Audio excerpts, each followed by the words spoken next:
샬롬. 오늘도 조직신학 구원론 시간으로 다시 만나게 되어 정말 반갑습니다. 오늘은 구원의 여정, 구원의 순서 가운데 성화에 대해서 살펴보겠습니다. 구원의 여정 순서를 소명, 부르심, 중생, 거듭남, 회심, 믿음, 칭의까지 살펴봤습니다. 오늘은 성화에 대해서 살펴보겠습니다. 성화의 정의, 성화가 무엇이냐? 조직 신학자인 루이스 뻘콥은 이렇게 정의했습니다. 성령님께서 죄인을 죄의 부패에서 깨끗하게 하시며 그의 모든 본성을 하나님의 형상으로 갱신하여 죄인으로 하여금 선한 일을 할 수 있게 하시는 성령님의 은혜로우시며 계속적인 사역이라고 했습니다. 죄에서 깨끗하게 하시는 것이죠. 레위기에서 끊임없이 짐승의 피로 우리가 하나님 앞에 나아가는 길이 열렸는데 부정에서 깨끗하게 되는 길이 바로 예수님의 십자가 보혈로 하나님 형상으로 갱신되어서 선한 일을 할 수 있는 사람으로 변화되어 가는 것이 바로 성화입니다. 성화는 그 뜻이 거룩하게 변화되어 간다, 거룩하다, 이런 의미입니다.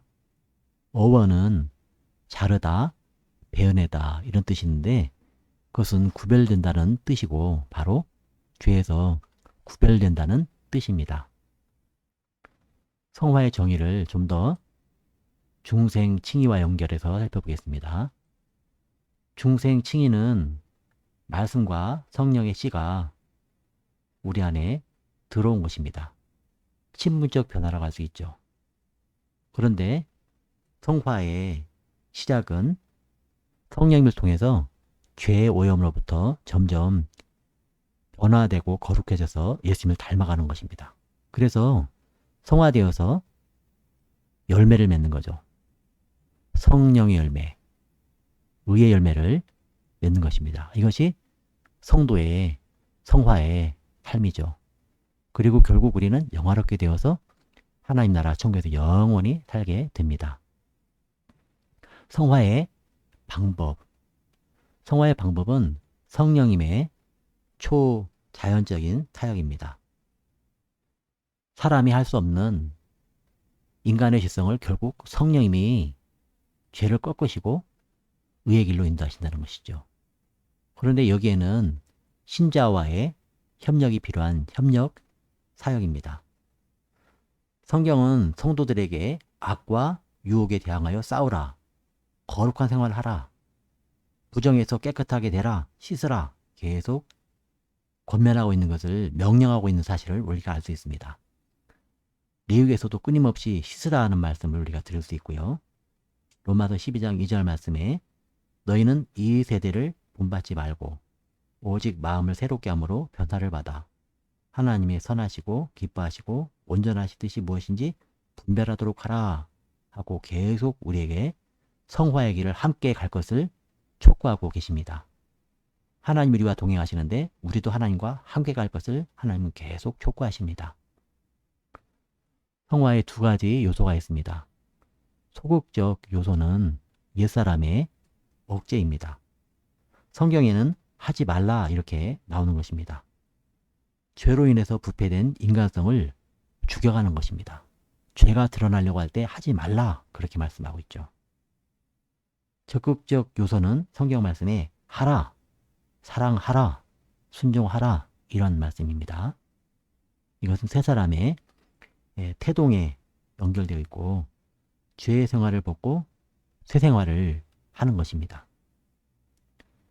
성화에 여러 가지 성격이 있습니다.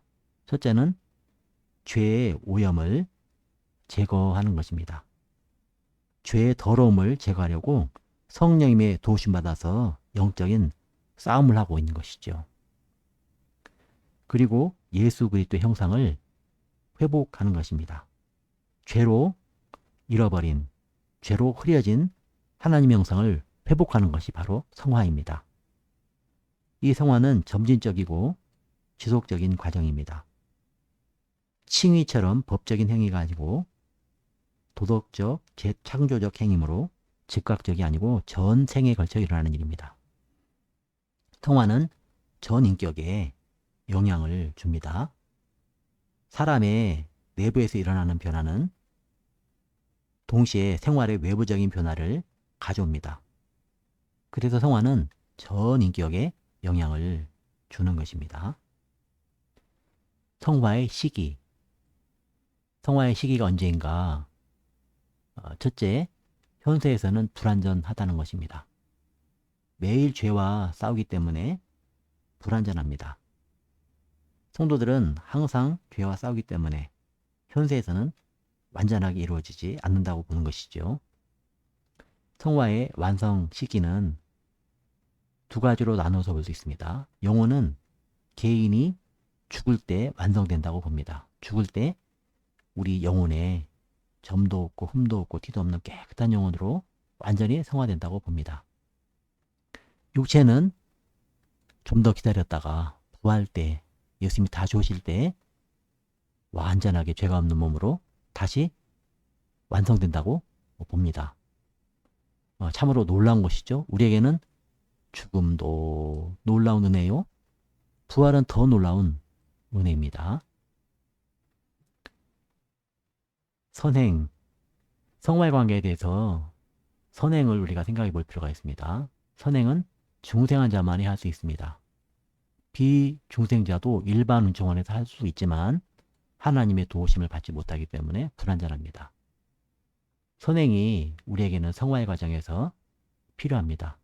그러나 이것이 구원의 조건이나 공로가 될 수는 없습니다. 구원 받았기 때문에 성화되면서 선행의 기쁨을 누리는 것입니다. 선행이 왜 필요한가?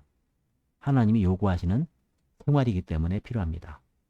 그리고 이것은 신앙의 열매로서 선행이 필요합니다. 하나님은 열매를 요구하십니다.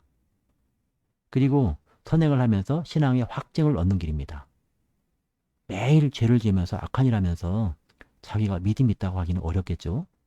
나 같은 것이 어떻게 하나님의 사랑을 받겠는가 그런 생각할 수 있기 때문에 하나님 말씀대로 순종하며 선행하는 것은 우리의 신앙의 확증을 얻는 일에도 꼭 필요하다는 일입니다. 그리고 선행은 우리가 구원받았으므로 사랑을 받았으므로 감사의 표현으로 선행을 하는 것입니다.